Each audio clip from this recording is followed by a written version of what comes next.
아우 중고차 잘못 산 것 같아, 눈탱이 맞았어, 이런 얘기 많이 들어보셨을 겁니다. 그래서 오늘은 좀 어떻게 하면 중고차 구입을 좀 합리적으로 할 수 있을까 이야기를 좀 해보려고 해요. 일단 첫 번째 문제점, 중고차 매장을 갈 때 금액을 내가 얼마를 쓸 건지를 좀 정확하게 안 정하시는 분들이 생각보다 많습니다. 한 1000만원대에서 2000만원대요. 1000만원대에서 2000만원대면 1100만원부터 2900만원까지인 거예요. 너무 차이가 많이 나는 거거든요. 근데 정말 그렇게 너프하게 자꾸 오신 분들이 있습니다. 진짜 1100만원이면 요런 아반떼 정도를 사야 되는 거고, 2000만원 후반까지 가버리면 제네시스 아니면 BMW 이런 것까지 다 살 수가 있단 말이에요. 보통 1000 초반에서 2000만원대라고 하면 1000만원짜리 보여주는 딜러가 없어요. 예산을 확실하게 정해야 됩니다. 그냥 1000 중반, 1000 후반, 1000 초반 요 정도 선으로 딱 정해두면 준준형차 생각하고 왔는데 제네시스를 추천할 수 없단 말이에요. 이 예산으로 요 정도로 좁혀서 일단 예산을 정하셔야 되고, 두 번째 차급, 차종 요런 걸 좀 정해 오셔야 됩니다. 사실상 매장에 가가지고 나 오늘 차 사야지 하러 갔을 때는 좀 좋아 보이는 거를 사게 된단 말이에요.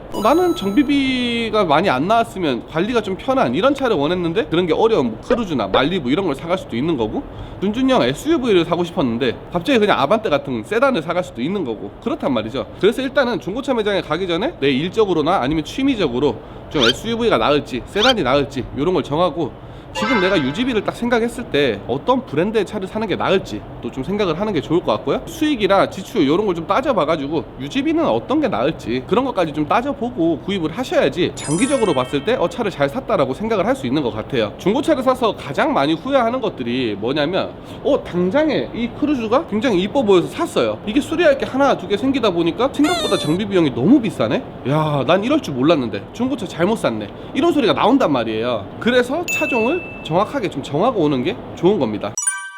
자, 그러면 내가 어느 정도 금액으로 어느 정도 급의 차를 사겠다라는 게 정해졌어요. 뭐 예를 들어서 나는 1000만원 초반이 적당한 것 같아, 지금 내 상황에서는.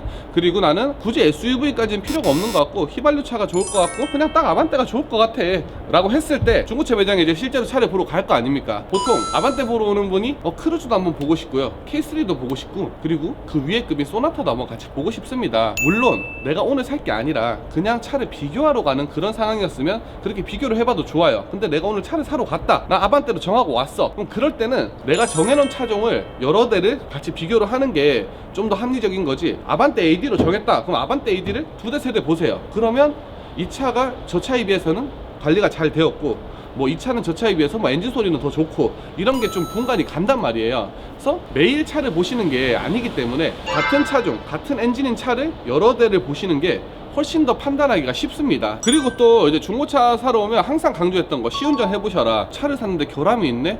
와, 이런지 모르고 샀어. 나 사기당했어 라고 하는 대다수의 경우는 진짜 저는 한 70% 80%가 시운전을 안 해보고 계약을 해서 그렇다고 생각을 해요.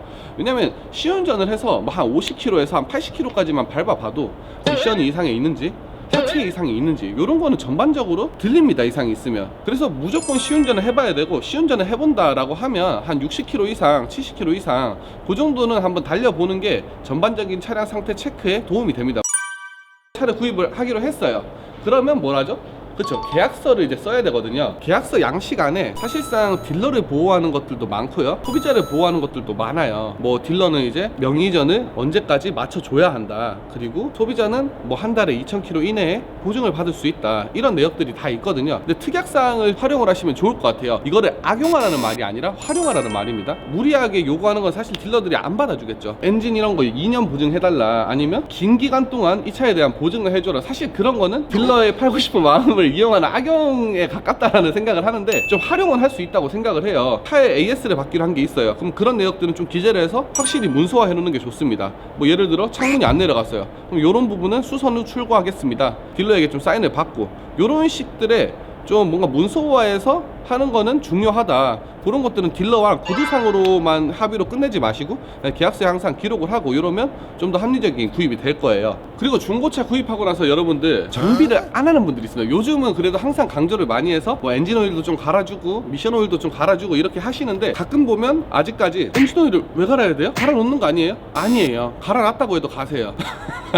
왜냐면 일단 말은 그렇게 하는데 안 갈아놓는 딜러들도 있단 말이에요. 정비 주기는 정말 신뢰할 수 있는 상황 상황이 아니라고 하면 내가 잡는 게 맞습니다. 그래서 엔진 오일 정도는 좀 확실하게 갈고 시작하는 게 맞지 않나 라고 보고, 그러니까 소모품에 대한 거는 너무 돈을 아끼려고 하면 안 됩니다. 우린 일단 중고차를 일단 우리가 샀잖아요. 그래서 신차보다 금액이 많이 강가된 매물을 산 거기 때문에 신차보다는 어느 정도 조금은 더 공을 들여줘야 되는 게 맞습니다. 그리고 마지막으로 중고차를 샀어요. 그럼 한 달에 2,000km 안에 중고차 보증이 되도록 이제 법적으로 이제 제도화가 되어 있는데, 하루라도 넘어가거나 키로수가 10km만 넘어가도 이거 보증이 안 돼요. 보증은 최대한 활용을 해야 됩니다. 그래서 그런 걸 좀 이용을 하시면 가장 좋은 중고차 구입이 되지 않을까 싶어요. 제가 오늘 영상에 말씀드린 게 사실상 중고차 구입 처음과 끝까지 다 말씀을 드린 것 같거든요. 요 정도만 좀 숙지를 하시고 중고차를 구입하셔도 그거는 면한다. 그렇다고 볼 수 있습니다. 아무튼 좋은 중고차 구입에 성공하길 바라고, 정말 나는 겁나고 무서워하면 우리 중고차의 모든 것에 오시면 저희가 열심히 좋은 차 구입하기 위해 최선을 다해서 봐드리도록 하겠습니다. 감사합니다. 중고차의 모든 것이었습니다.